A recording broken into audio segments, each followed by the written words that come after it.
सभी को राधे राधे। मेरा नाम अनिकेत ठाकुर है।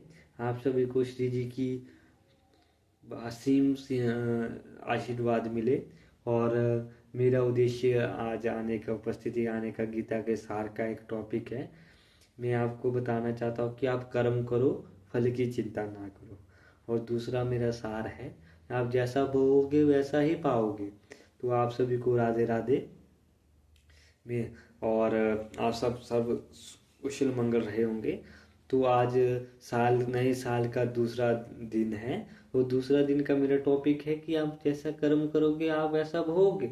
तो गीता में से मैं 3 इंसिडेंट उठाता हूँ। तो सबसे पहले इंसिडेंट है कि द्रौपदी और श्री कृष्ण जी का। द्रौपदी और श्री कृष्ण जी में एक बार वो कहीं युद्ध में उनका आमना सामना हुआ। इन द सेंस कि वो द्रौपदी भी उनके पांडवों के पक्ष में थी और माधव भी हमारे उनके साथ थे। लेकिन उनके अपमान में कुछ अवहेलना हुई, जिस कारण उनको सुदर्शन चक्र चलाना पड़ा।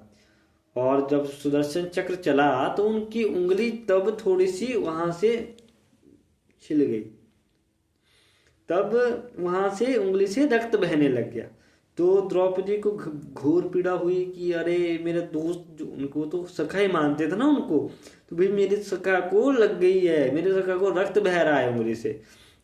तो उन्होंने किसी की परवाह ना करते हुए अपनी साड़ी का जो पल्लू होता है उसे फाड़ कर उस रक्त के प्रवाह को बंद करने के लिए उन्होंने वहां पे बांध दिया उसको। तब उनके 4-5 साल अग्रिम 5 साल बाद जब भरी सभा में जब द्रौपदी का निर्वस्त्र चीरहरण कर रहे थे, दुशासन आया। उसने द्रौपदी जी को पकड़ा, केशों से पकड़ के जब भरी सभा में लाया गया, तब उनके निर्वस्त्र हो रहे थे कपड़े। दुशासन खींचता रहा साड़ी को, थक गया, लेकिन उनकी साड़ी खत्म नहीं हो रही थी। ऐसे है मेरे माधव, लीलाएं देखो ना आप इनकी। उसने उस कपड़े का मोल रखा, उस कपड़े का प्रदान किया। इसका मतलब ये है कि आप जैसा कर्म करोगे आप वैसा ही भोगोगे। द्रौपदी ने एक अच्छे कार्य के लिए सहायता की तो उसको अच्छे कार्य के लिए ही सहायता मिली है। दूसरा मेरा इंसिडेंट है अपना अर्जुन, एकलव्य और कृपाचार्य जी, जो उनके गुरु थे।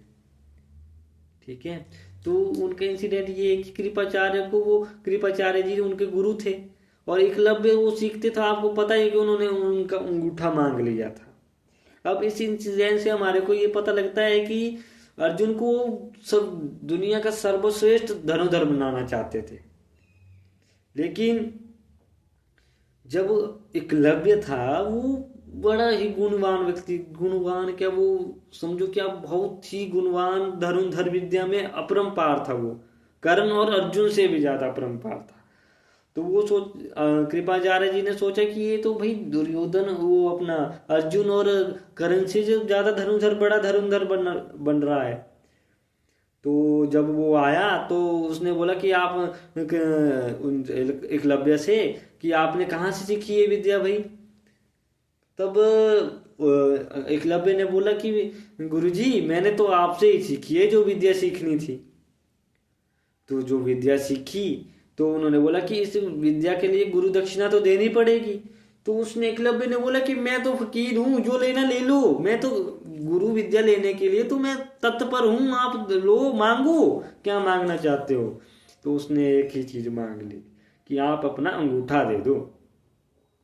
तो लो जी, अंगूठा दे दिया। गलत किया ना उसके साथ भी, कृपाचार्य जी ने गलत किया। तो जब कृपाचार्य जी ने गलत किया तो आप ये देखो कि 4-5 सालों बाद जब महाभारत में युद्ध हुआ ना, जिस अर्जुन के लिए, देखो ना, जिस अर्जुन के लिए उन्होंने उसका अंगूठा काटा था, वही अर्जुन उनके विपक्ष पे खड़ा होकर उन्हीं को अपने संग, उन्हीं विद्यार्थियों के संग उनको मारा, वध किया। वो इंसिडेंट आप समझे नहीं। आप, मेरा कोई बुराई वो नहीं है कि वो मोटिव क्या है, कि वो ऐसा है कि वो अच्छाई बुराई, लेकिन आप देखो ना कि उन्होंने जो कर्म किया वो उन्होंने भोगा ना। अगर आप किसी को पीड़ा दोगे तो उसी का फल आपको मिलेगा। इसी का कारण है कि आप जिसका जैसा बोओगे वैसा पाओगे। तो इसीलिए बोलते हैं कि अच्छे कर्म करोगे तो अच्छा ही पाओगे। किसी की निंदा ना करें। मैं बड़ा भारी वो नहीं हूँ, ज्ञानी नहीं हूँ कि मैं ऐसे ही बोल रहा हूँ, लेकिन मैं अपने प्रभु जी की लीलाएं बता रहा हूँ आपको, जितना जितना मेरे को ज्ञान आ रहा है। और ज्ञान मेरे को उनके प्रति आ रहा है कि ये सर्वोपरि हैं, इनके बिना कोई है ही नहीं जीवन में। अगर एक बार आप राधा राधा तो बोलो, बोलो राधे राधे। अब तीसरा इंसिडेंट मैं आपको बताता हूँ कि तीसरा इंसिडेंट है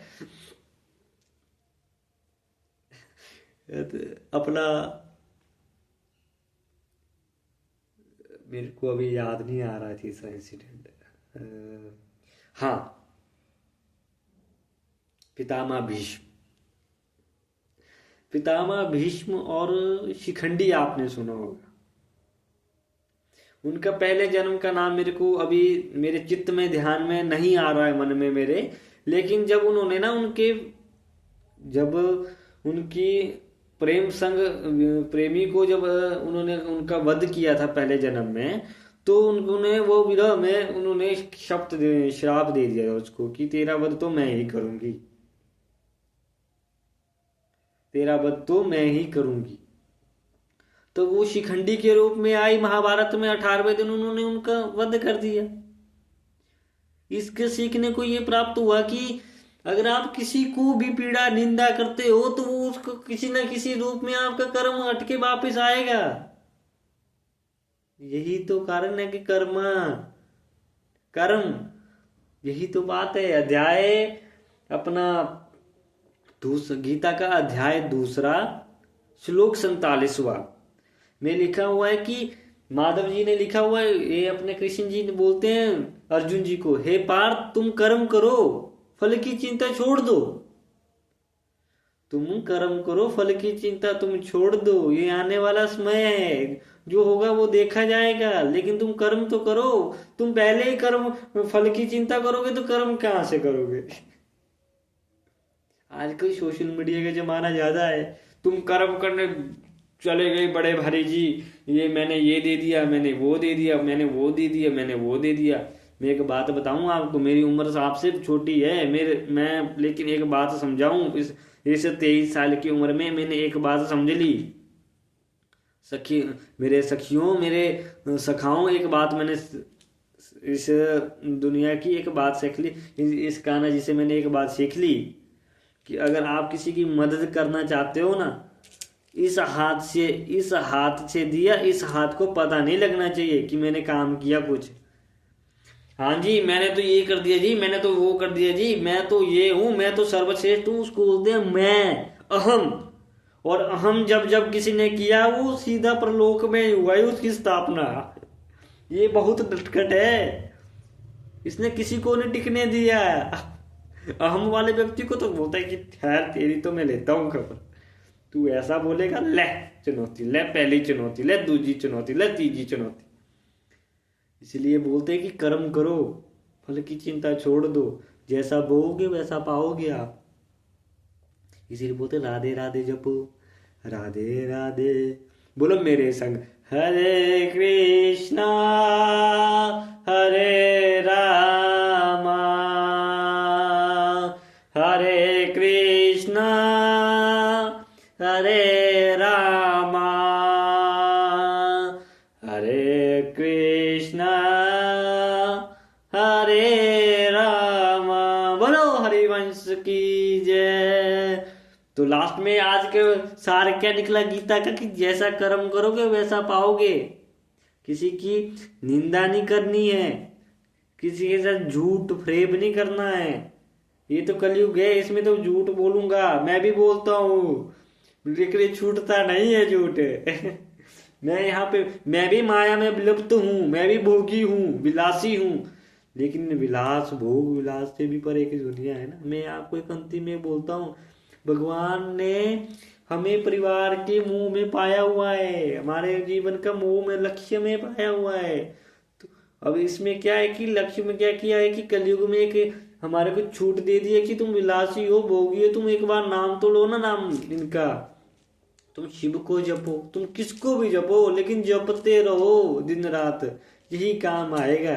ये काम नहीं आएगी मदिरा पान लक्ष्य अपलक्ष्य, काम नहीं आएगा। हाँ समझ दो, माया भी कमाओ, कुछ कमाओ, जो कमाया उसे गरीबों में थोड़ा सा दान भी करो ना। मेरी पगैत है जी, मैं 10 रुपए दूंगा, लेकिन मैं दूंगा मेरी जो जितनी मेरी पगैत होगी, मेरी जितनी मेरी हाथ में जब भगवान ने दिया होगा मैं उतना दूंगा। मैंने इनको बोल दिया है कि जी मैं जितना तुम दोगे उससे मैं दे दूंगा जितना मेरे पगैत होगी। इसीलिए बोलते बोलो राधे राधे। तो आज का सार क्या निकला है, जैसा बोओगे वैसा ही पाओगे। तो बंधुओं क्या सीखे आज, कि कर्म करो, फल की चिंता छोड़ दो। बोलो राधे राधे, जपते